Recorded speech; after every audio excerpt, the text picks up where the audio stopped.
Everybody, this is Hardy Burke with the Hardy Burke Internet Broadcast Network right here from the state-of-the-art studios in Round Rock, Texas. And this is going to be a great interview. We're going to have a fine guest tonight and getting ready to introduce her here in a few minutes. But I wanted to let those folks know, if you happen to be listening to the archive or on demand, you can find us at Hardy Burke Broadcast Network. That's a Facebook group page. And, of course, we'll have a link up on YouTube, and I'll also be giving Paola her own custom player after this show's over tomorrow, so she can share that to all her friends. Paola, does that sound pretty fun? That sounds perfect. Okay, so the challenge for me right now is, of course, and we went through this pre-show, was I have to pronounce your full name just to prove I can do it. Is that cool with you? You can do it. I can do it. Okay, so let's try this. Make sure I got it right, all right? Paola Aguillon Brashear. Woohoo, you did it. I did it? All right.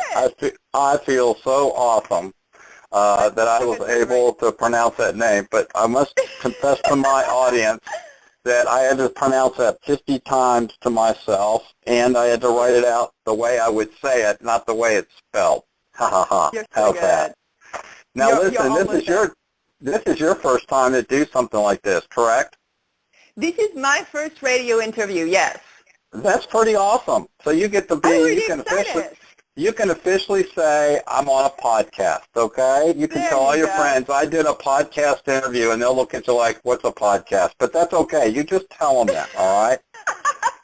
Yeah, and I'll tell them I did it with you.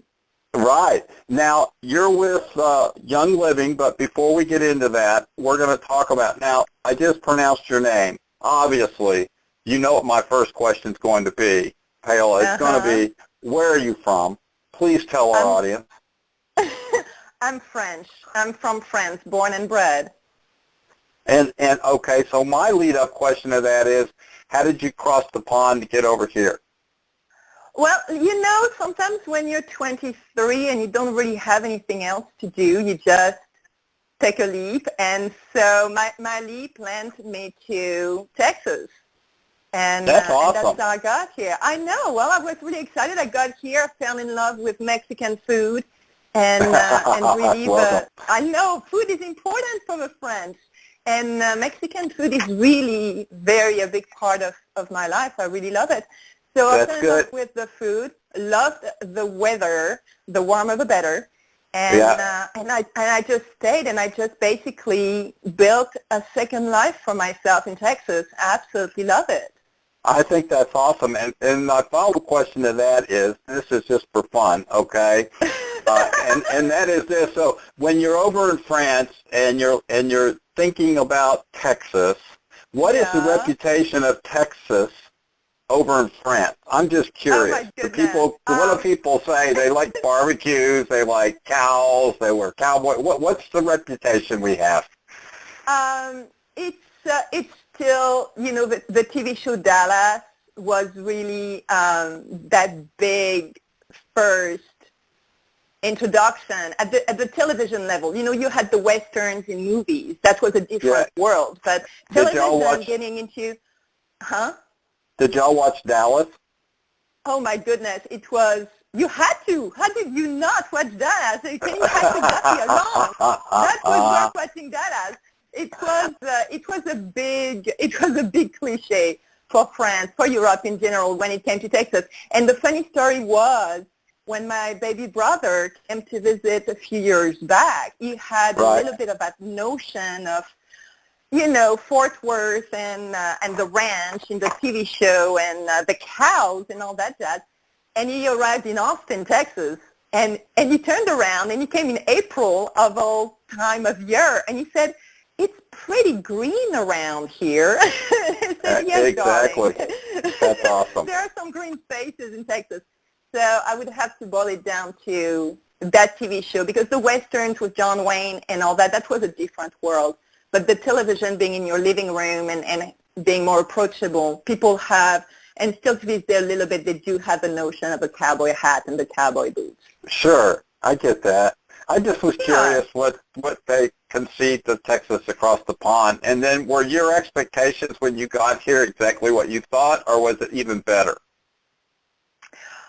It was better. It was so much better. I didn't really have any preconceived idea. I looked Right. at, I landed in Corpus Christi, so I lived a couple of years there, and it was by the sea, and so that worked for me. I was absolutely so taken by the friendliness and still the warmth that we have in Texas and in the States, in the South in general. And that is not something that we can find everywhere. And I really felt at home. I really connected That's great. with the people. Yeah, I really did. If I don't like something, I go away. If Right. I'm still here, I got that feeling. I got that feeling. Right?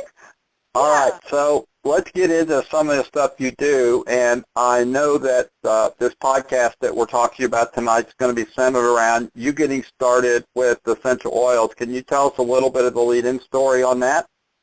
Yes, actually that's funny because the gentleman that introduced me to it, I just saw today, and we were coworkers at the time, and he always had those little bottles in his pockets, and he would always put it on the table at meetings, and he would let you smell them, and it was really that sort of cute slash not annoying, but mostly cute, and that was my first introduction to it. I did not know what they were for. I just thought they smelled amazing.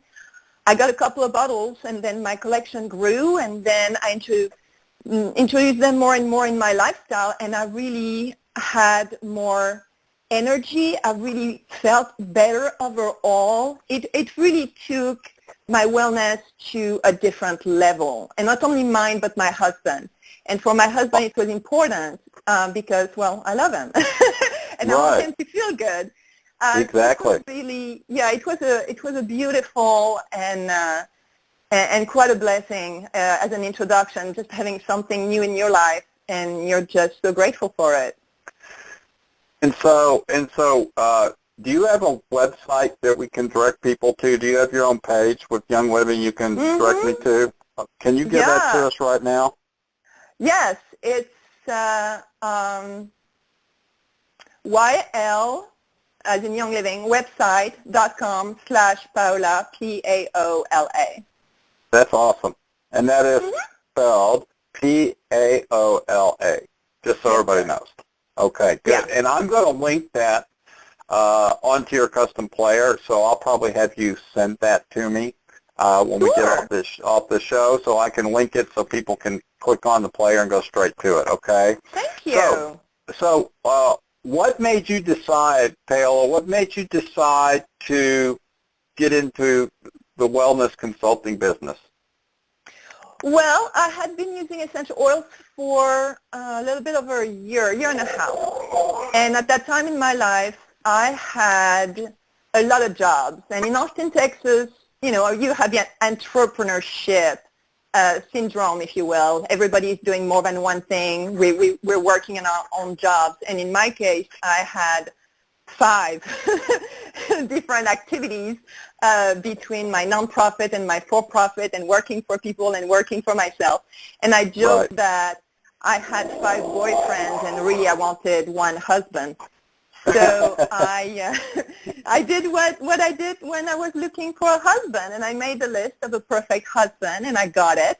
So I figured I could do the same thing for my career. And I made a list of what my ideal career, what my day would look like, and what would be my activity, how I would interact with people. And I made a list of all that, and I didn't do it on purpose. It just happened that Young Living had everything. And so I stepped away from the other activities that I had one at a time, and I've been focusing on Young Living more and more ever since, and I'm building a new career, and that's by far my favorite one. That's my third one, and that's my favorite one I've had in my life. And are you enjoying the people side of the business? Is it kind of fun to meet lots of new people? And I ask that as a general question because I know a lot of people love what they do because they can go out and meet lots of new people, make new friends. Is that what you're finding to be true? I think that there is something so inherent to our nature as human beings to connect with others And when you can, in any shape or form, small ways or big ways, have an impact on another human being, and a positive one at that, that is all that it's about. There is absolutely nothing else that matters most than to have a positive impact on somebody else's life, whatever we're doing for a living. And in my case, it's, helping them feel good and upgrading their lifestyle for something that's more natural. So the people are the only reason why I would do it. Otherwise, I would dig a hole or, grab a laptop and then count numbers on the wall. I mean, anything else, I would not have that sense of purpose and importance. It'd be no fun, is what you're telling me, if it wasn't for the people side, right? There you go. Yeah, that's the only thing that matters. So let me ask you this. What does a typical customer look like for you? Well, for me, it's a little bit different. A few years ago, the Young Living average client might have been, 50-something, mother or grandmother, and, that likes to do things that are very natural. Maybe she's been doing that for 30 or 40 years, depending on when she started. And with me, it's just not my typical client. My first career was in hospitality, and my second career was in high fashion. And you can't take the fashion out of a French girl to begin with, and you can't take it out of me. That is not going to happen. So my demographic is very different in a way that I really connect really well with women over 40, professionals that really have a desire for excellence and for very high-quality products. And I have absolutely no problem associating essential oils and Chanel. For me, it makes perfect sense. That's a pretty good combination. It's a very powerful combination. It works wonderful. And that's something that I noticed. A lot of that demographic that is in the 5 or 6 figures that has a disposable income in luxury no longer wants to spend money on things that are chemically charged. They don't want synthetics anymore either. They don't want toxins in their products. And they're stepping away from products they've been using for a long time and turning towards more natural alternatives. Young Living is great for that demographic because they have such high standards, such a high quality product, a little bit more expensive, but it's worth it to me and it's worth it to my clients. That's good, and that's a great answer to that question, because I think that you just described exactly who you work great with, and that's kind of the purpose of this, is to get people to understand how they can work with you. So what is your main objective? What are you trying to accomplish? What's your purpose? It's going to be for people to appreciate that if you hit a wall, it's not that you don't have the answer, is that you just haven't found it yet.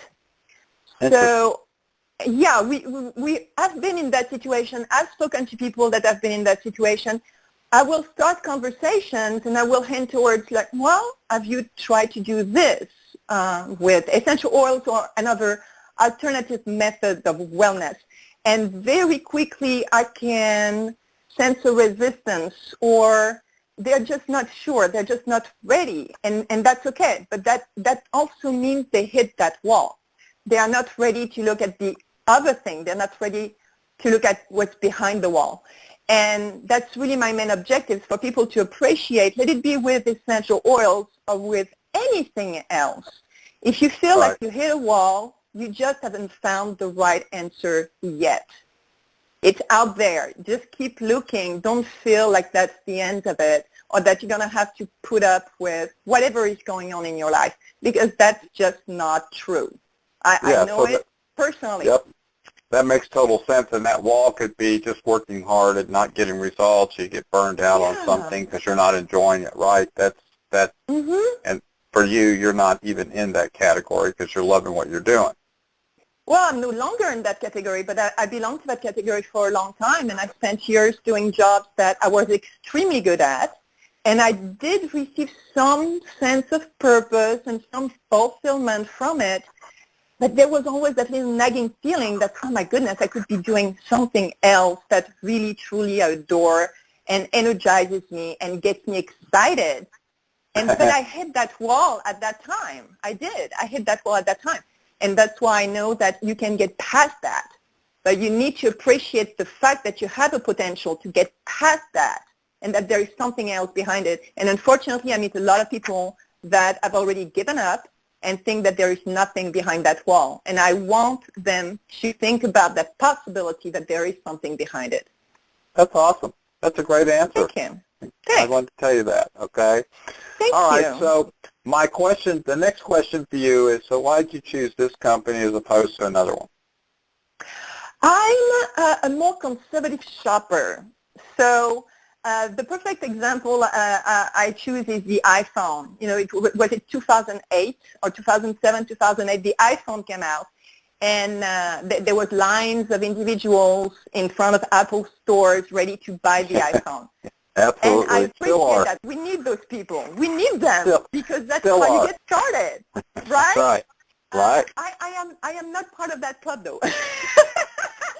I'm part of a club that's going to wait, you know, a couple of years, 3 years to see if the company is still there, the product is still working. I like to take my time and evaluate if that's going to be a good investment for me.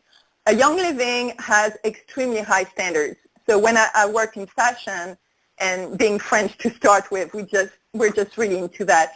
And I like expensive things. I really do have a taste for things that are luxurious and exquisite. I just do. And Young Living really perspired that. Also, they've been around for over 20 years. So when it came to history is important to you. It's absolutely. It's important because who are you going to trust? You know, the company that just started 5 years ago or the one that's been around for 20 and are already grooming the next generation? Exactly. Good point. Good point. Exactly. And that was my thing. The quality of the product was there, and that was very important to me, of course. But I need to be able to trust the company that I represent, and I need to know they're going to be there next year. Because, you know, I have people I'm trying to take care of and help, and I need to get behind a company that's solid, that represents the values I can believe in, and that's going to be there for me and for my clients when I need it. And Young Living was the full package, so it was a no-brainer for me.